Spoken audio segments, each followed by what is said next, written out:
televidentes de todo el país, tengan ustedes muy buenos días y bienvenidos a la primera emisión de su informativo La Noticia, correspondiente a este día martes 5 de octubre del 2021. Los papeles de Pandora dan de qué hablar en el seno de la Asamblea Nacional. Tendremos información de este tema en este espacio informativo. Y con este preámbulo es un gusto y un privilegio para mí saludar como cada mañana a José Luis Arévalo. ¿Qué tal, José Luis? Muy buenos días. Muy buenos días, querida amiga. Efectivamente, el privilegio, el gusto es poder estar compartiendo contigo La Noticia, primera emisión. Ratificar el muy buenos días a todos ustedes, amables televidentes. Y de esta manera arrancamos la información. Claro que sí. Escuchen con muchísima atención. Quiero contarles que hasta la noche de este lunes, 107 cadáveres de los PPLs masacrados en la penitenciaría del Litoral han sido identificados por parte del Laboratorio de Criminalística de la Policía Nacional. Por ahora, 12 cuerpos de reos que fueron incinerados y decapitados son analizados. Veamos.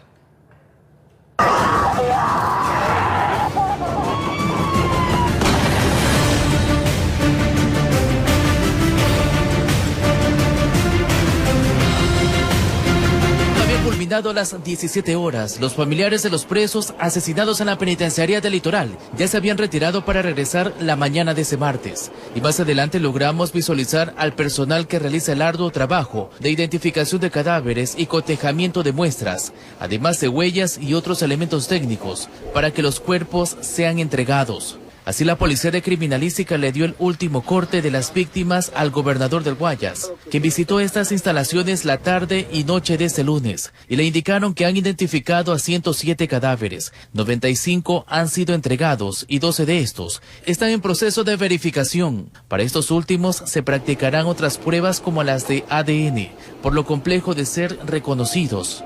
De estos 12, algunos fueron decapitados y otros incinerados. En tres facetas: del reconocimiento de inspección ocular técnica que se hizo en el pabellón 5 de la penitenciaría, posterior el procedimiento en criminalística para la identificación y este momento el proceso que es de antropología forense y la determinación a través de ADN para llegar a determinar los patrones que identifiquen a las personas que tenemos como NN no identificados.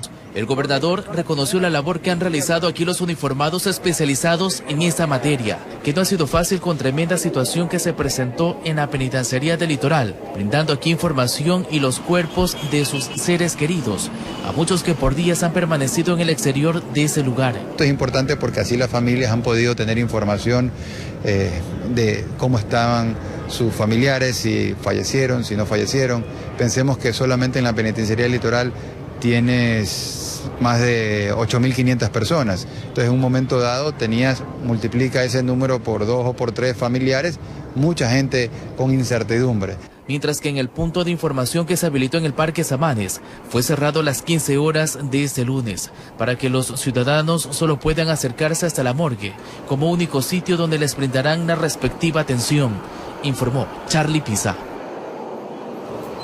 Varias personas aún permanecen en los exteriores de las cárceles de la ciudad de Guayaquil, esperando noticias de sus familiares privados de libertad. En ciertos casos hay quienes logran reencontrarse con los suyos. Dios bendiga a los militares, ejército de Cristo. Amén. Con la fe inamovible y la esperanza inquebrantable.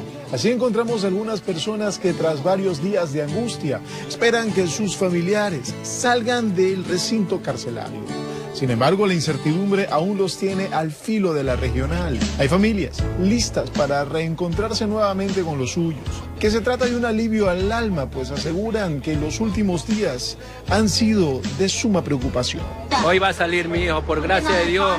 Misericordia de Dios, ya mi señora fue allá a Iván Borja y ya está aquí adentro, ya va a salir, a las 2 le dijeron 2, 3 de la tarde va a salir. Por otra parte, también existen padres, madres, seres queridos que aún no saben en dónde están sus familiares. Él anoche fue notificado, llamado. Es por ello que autoridades de seguridad ahora intensifican operativos, que en las últimas horas no se han registrado novedades, acotan. Esperan que esa realidad no sea alterada, que la paz llegue nuevamente al sector. Informó Julio César Saúl. Se reanudan las visitas familiares al Centro de Privación de Libertad Cotopaxi número 1. Esto en medio del estado de excepción. Además, como parte de un acuerdo entre el director del centro carcelario y voceros de los distintos pabellones. Las visitas se desarrollan con las debidas normas de bioseguridad y control.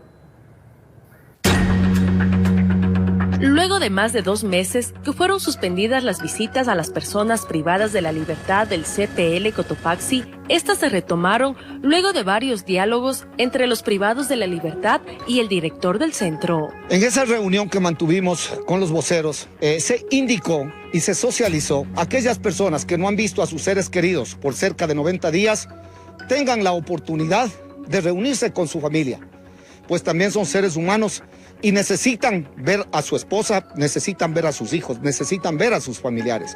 En el primer filtro, los uniformados validan en el sistema el registro de visitas. Los familiares visten ropa adecuada que los identifican y deben pasar varios controles para poder avanzar. Si es que está o no está en el listado, porque caso contrario ya no amerita que siga toda la cadena de filtros. Vienen con esta vestimenta, blusa blanca y pantalón jean, ¿sí?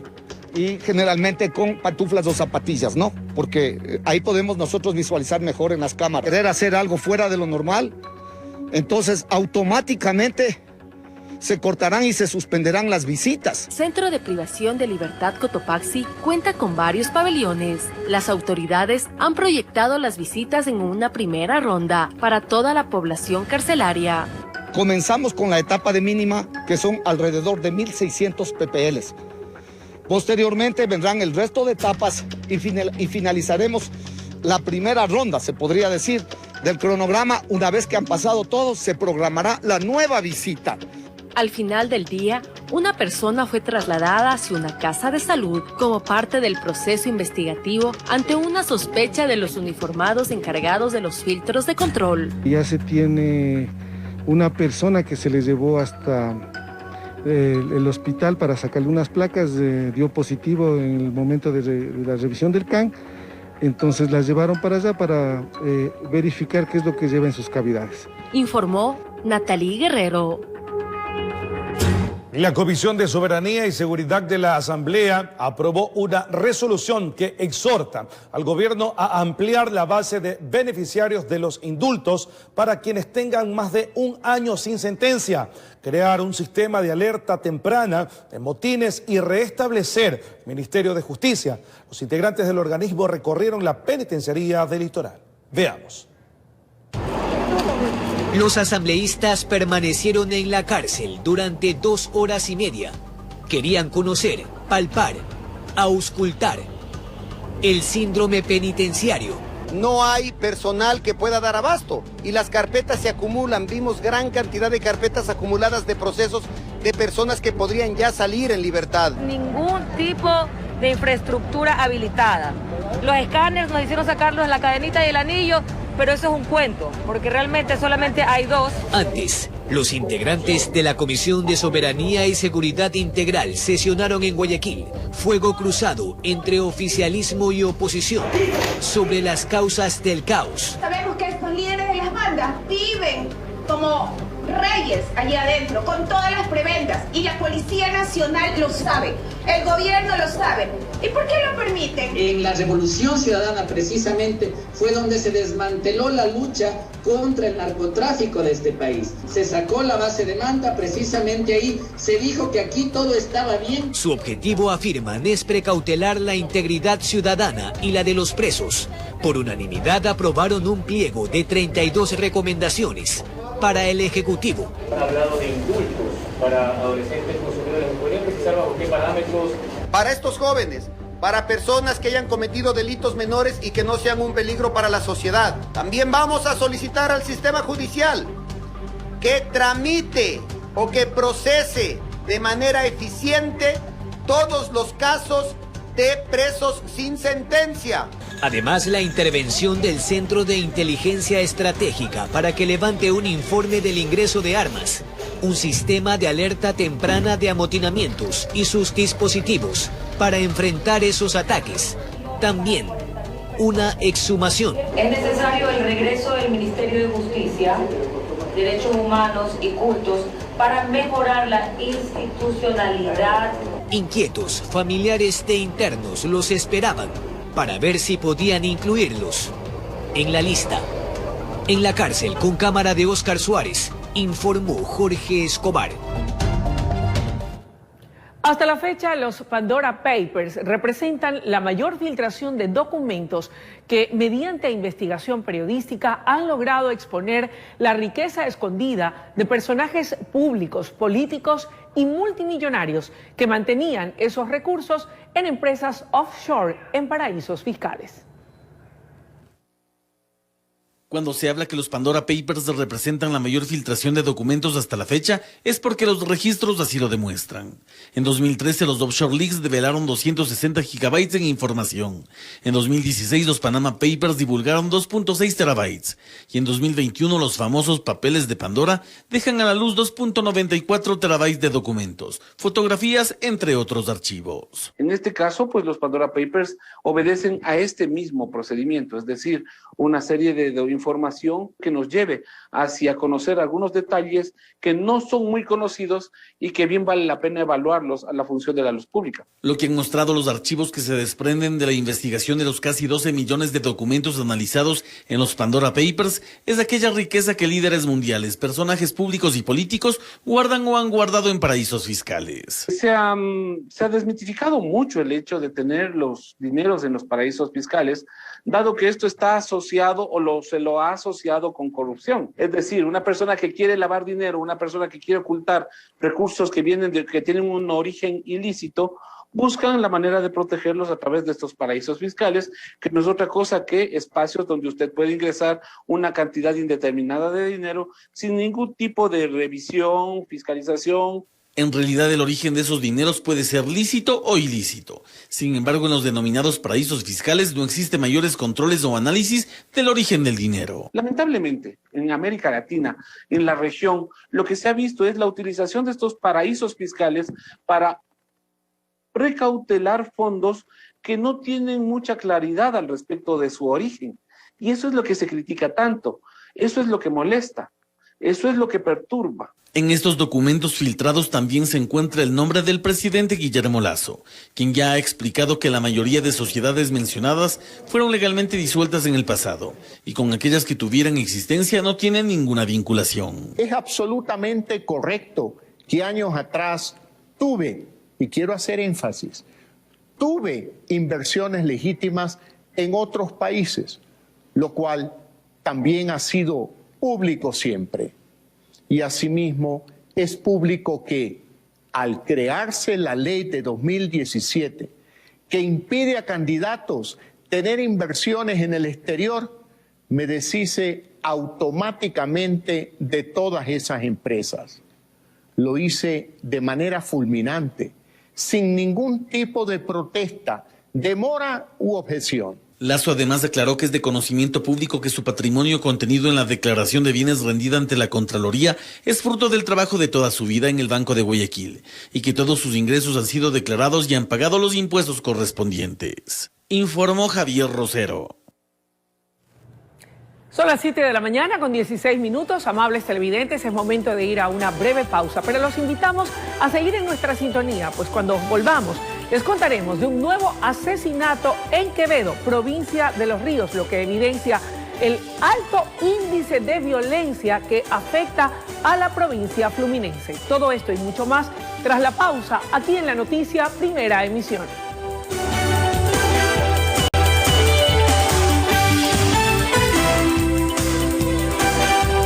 7 de la mañana con 22 minutos, de vuelta con más información.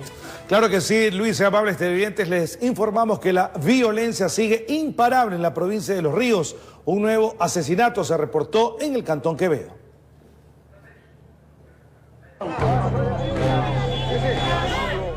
La muerte violenta número 121 en la provincia de Los Ríos fue el asesinato de alias Tanga Negra. Ocurrió en el centro de Quevedo, en las calles Bolívar, entre la segunda y la tercera.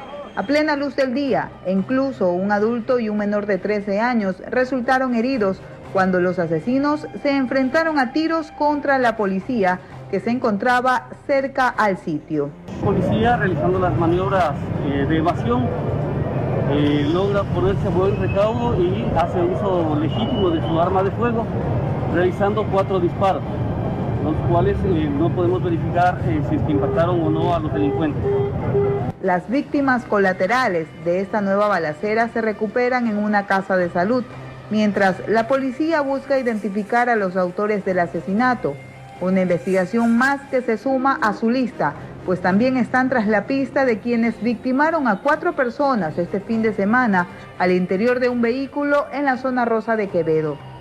Este lunes se realizó el velatorio de estas víctimas, quienes ya recibieron cristiana sepultura. Ahora da miedo hasta mirar mal a una persona. A veces aún teniendo la razón uno tiene que doblegar y decir, bueno, tú tienes la razón. Desde Los Ríos informó Odette Camacho. 9 delincuentes fuertemente armados asaltaron una entidad financiera en el Cantón Piñas, provincia de El Oro. Los sujetos desvalijaron a los clientes y robaron parte del dinero de la agencia. Fue al interior de esta cooperativa de ahorro y crédito en donde 9 sujetos encapuchados y fuertemente armados ingresaron y sometieron en primera instancia a los guardias de seguridad para luego proceder al robo a los empleados y clientes que estaban en el lugar. Luego de esto, pues en coordinación con la Fiscalía General del Estado se realizan las investigaciones pertinentes. Como le expliqué, con todos estos antecedentes, más información que aún se sigue recabando para poder dar con la identidad de los posibles causantes del robo. El delito fue cometido la mañana del pasado domingo 3 de octubre en las calles Juan Montalvo y Juan José Loaiza del Cantón Piñas. La rápida acción de los antisociales, quienes dispararon para amedrentar, tomó por sorpresa a todos quienes fueron víctimas del atraco. El temor que prácticamente causa esta situación, ¿no es cierto? Más que todo aquí en Piñas, ¿no es cierto? Tengo acá en la institución casi 18 años, nunca había pasado algo así. Y prácticamente nunca habíamos sabido de esta situación, ¿no es cierto? Mucha de la gente, mucho del personal acá mencionaba que dejaba prácticamente en sus casas sus puertas abiertas y no pasaba nada. En este video captado por cámaras de seguridad se ve cómo los antisociales se dan a la fuga en una camioneta doble cabina luego del asalto, la misma que fue abandonada en un camino de tercer orden ubicada en la parroquia Moro Moro, casi a media hora del lugar del atraco. Obviamente ya abordaron otros vehículos, de esta manera lograron despistar también al personal policial. De igual manera se pudo tener conocimiento que es un vehículo que ha sido robado en meses atrás y ya se tuvo contacto también con los propietarios de este vehículo. Se desconoce el monto de lo sustraído, ya que los administradores no facilitaron la información. En el lugar solo quedan las huellas de sangre de uno de los usuarios a quien los sometieron a base de golpes. Informó Richard Ceballos. Un hombre murió y su esposa y 2 hijos resultaron afectados por inhalación de monóxido de carbono tras aparentemente registrarse una fuga en el calefón de su vivienda ubicada en el sector de Conocoto, al suroriente de Quito. El hecho ocurrió mientras la familia dormía. Fue la mujer quien logró despertarse y pedir auxilio. Todo apunta a que la tubería de agua conectada al calefón se rompió en horas de la madrugada cuando todos dormían y se encendió la llama. Por algunas horas el daño habría ido contaminando el ambiente y abrazando lentamente a los 4 ocupantes de la vivienda en un sueño pesado, difícil de despertar. Hicieron mediciones de la atmósfera y se detectó que había al menos 400 partes por millón de monóxido en el ambiente. Aquí hay que indicar que con 35 partes por millón en el ambiente ya es peligroso. En la casa descansaban papá, mamá y sus 2 hijos de 25 y 21 años de edad. La señora logró despertar y sacando fuerzas de lo más profundo pidió ayuda. Apenas podía sostenerse de pie apoyándose en la pared. Intentaba hacer señas por la ventana, pero estaba muy confundida. No tenía fuerza para abrir puertas o abrir ventanas. Los bomberos tuvieron que forzar la entrada. Los 2 hijos reaccionaron a la reanimación, al igual que la madre, pero el esposo y padre de familia prácticamente fue el más afectado por la contaminación de monóxido de carbono. El hombre de 48 años de edad ya no respondió a las reanimaciones. La contaminación de la sangre fue tan alta que lamentablemente fue atrapado por la muerte dulce. no puede, su sangre ya no tiene la capacidad de recibir oxígeno. Entonces esto hace que sea una de las intoxicaciones, un envenenamiento de los más peligrosos, más letales. En este caso, los bomberos confirmaron que el calefón estaba instalado al interior de la casa, en el baño, un espacio que no tenía ventilación. De ahí la recomendación que el calentador de agua debe estar en un sitio abierto, mejor dicho, al exterior. Aparte de recibir su mantenimiento periódico y estar en buenas condiciones, deben estar fuera de la vivienda, nunca en sitios cerrados. Al 10º mes del 2021, solo en el Distrito Metropolitano de Quito, el monóxido de carbono ha cobrado la vida de 49 personas, informó Iván Casamen. Sin consensos, culminó el encuentro entre el presidente de la República, Guillermo Lasso, y la Confederación de Nacionalidades Indígenas del Ecuador, CONAIE, que llegó con 6 puntos a tratar entre ellos el congelamiento del precio de los combustibles. Luego de casi 3 horas de reunión en el Palacio de Gobierno con lecturas diferentes, sobre los resultados salió el Gobierno Nacional y la Confederación de Nacionalidades Indígenas del Ecuador, CONAIE. Desde nuestro punto de vista ha sido una reunión productiva.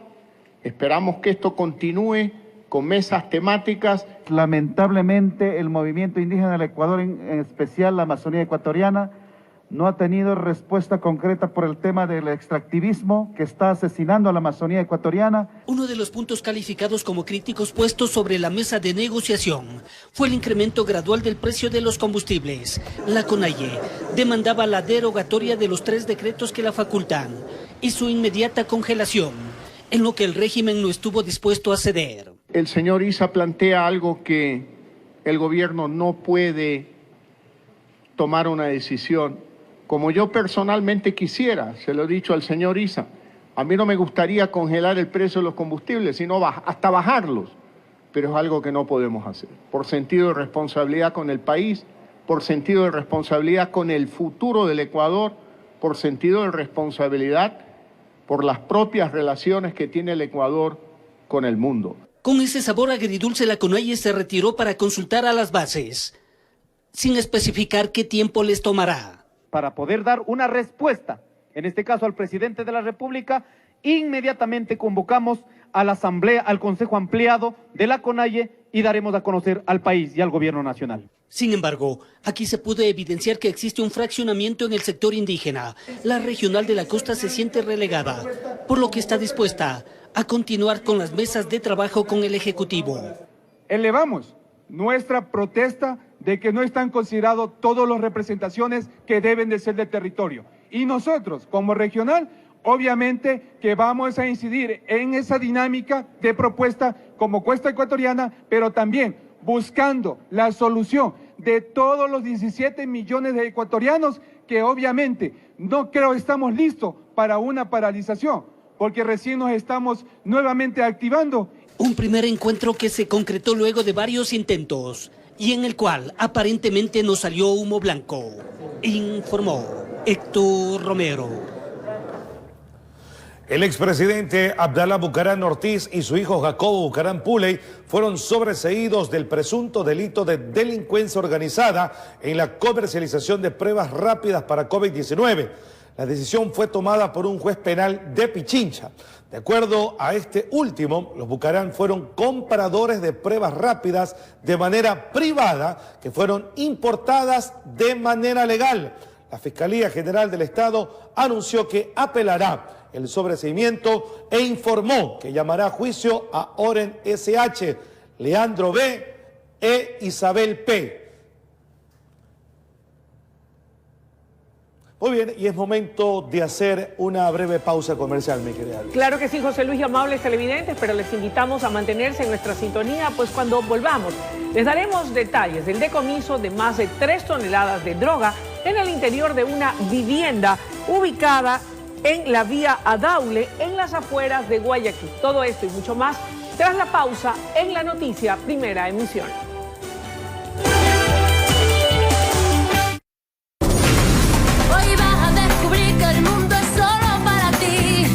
Reduce las manchitas con la aplicación inteligente.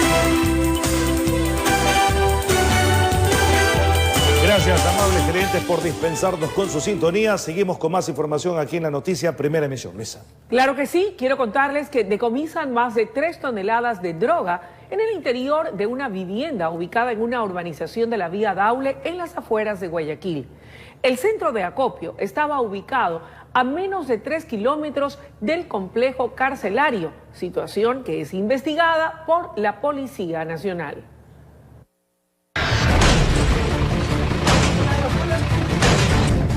Son aproximadamente 3 toneladas de clorhidrato de cocaína, ocultas en cajas de cartón.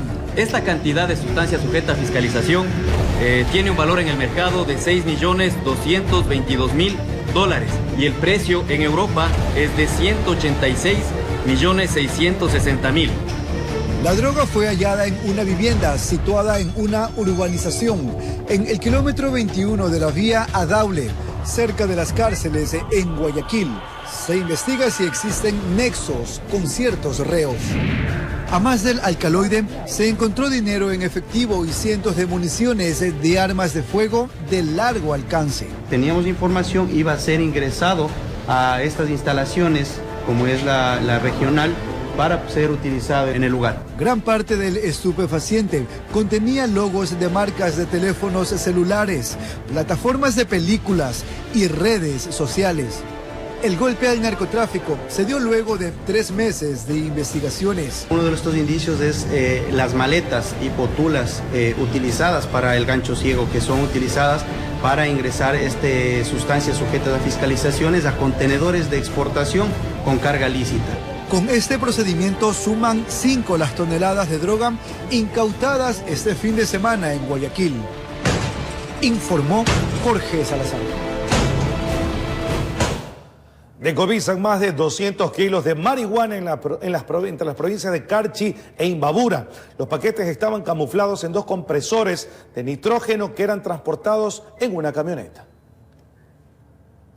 Al parecer, a los ocupantes de esta camioneta les traicionó los nervios al notar la presencia de uniformados del grupo Gema. Intentaron evadir el control en el balde 2 cajas metálicas que a simple vista estaban ensambladas de fábrica, pero la actitud de las 2 personas puso en alerta a los agentes antidrogas. Los 2 conductores comenzaron a tener una actitud nerviosa, evasiva a las preguntas que realizaban los comandos. La interceptación al vehículo lo realizaron en la entrada a Mira, provincia de Imbabura, pero para poder constatar lo que había en los compresores se trasladaron al cuartel de San Jerónimo, donde al cortar el metal aparecieron bloques forrados con cinta de embalaje. El destino era la sierra, ¿no?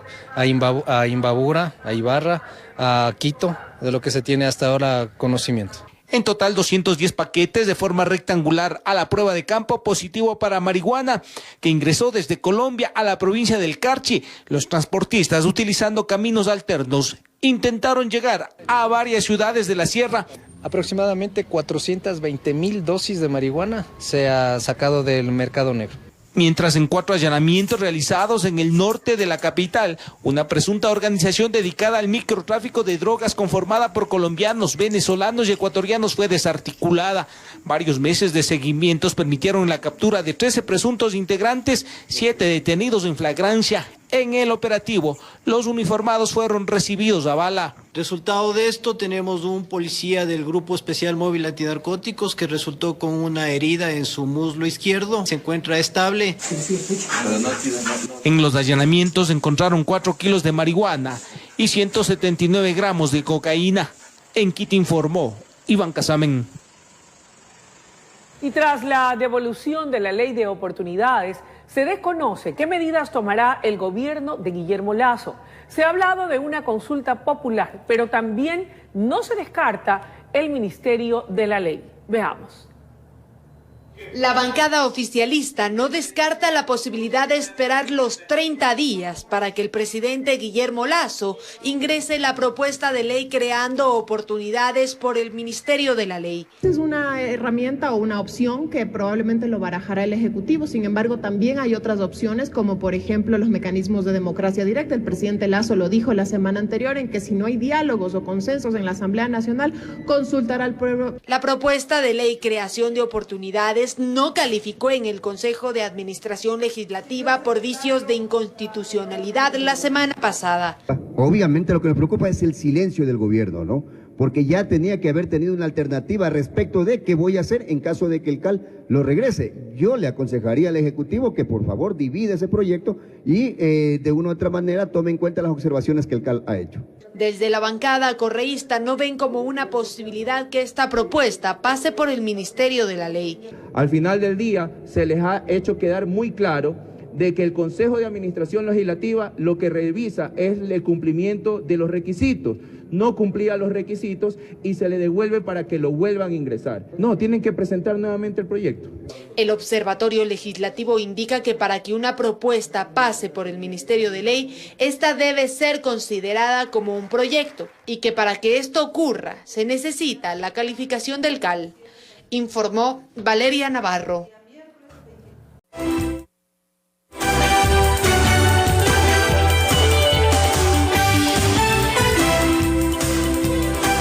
Estamos de vuelta con más información en la noticia Primera Emisión. Atención, el juez Ángel Torres del Tribunal Contencioso Electoral sancionó a Jorge Yunda con la pérdida de sus derechos políticos. Además, multó a la jueza María Belén Domínguez y destituyó a otros 2 magistrados que fallaron a favor del exalcalde. Veamos. Se trata de un nuevo revés para Jorge Yunda, y es que el Tribunal Contencioso Electoral lo sancionó con 3 años de suspensión de sus derechos de participación. Implica el que no puede ejercer ningún derecho político, o sea, ni elegir, ni ser elegido, ni ser parte de ningún partido, ni de ninguna directiva. Pero no es lo único. También se establece una multa equivalente a 50 salarios básicos, es decir, $20,000. En el documento se cita a Yunda como responsable de infracción electoral muy grave, al haber incumplido la resolución con fuerza de sentencia del Tribunal Contencioso Electoral. Recordemos que el exalcalde planteó una acción de protección en la Corte Provincial de Pichincha para dejar sin efecto lo dispuesto por el TCE sobre su salida del cargo. En ese sentido, el señor Jorge Yunda regresó, desatendió esa sentencia y por eso, evidentemente, se llega a esta conclusión jurídica del tribunal. Sin embargo, Yunda puede apelar, dice Carlos Aguinaga, expresidente del Tribunal Supremo Electoral. Él puede presentar primero un recurso de ampliación o aclaración horizontal ante el mismo juez. El juez Torres tiene que resolver este recurso y una vez resuelto ese recurso, pasan 3 días y queda en firme esa resolución. O dentro de 3 días de esta resolución puede apelar el señor Yunda ante el Pleno del Tribunal Contencioso Electoral. En este marco, el TCE también decidió sancionar a quienes emitieron dictámenes a favor de Yunda. La jueza María Belén Domínguez tendrá que pagar una multa de 25 salarios básicos, es decir, $10,000, y 2 jueces de la Corte Provincial de Justicia de Pichincha, con su destitución del cargo. Informó Marilyn Jaramillo. Las macatetas, pero así es la vida. Bueno, es momento de poner punto final a la noticia Primera Emisión. Les agradecemos su amable atención y los invitamos a seguir en nuestra sintonía, pues ya viene la noticia en la comunidad, junto a los mejores, Hugo Gavilanes y Rosa Elena Vázquez. Que tengan un día estupendo.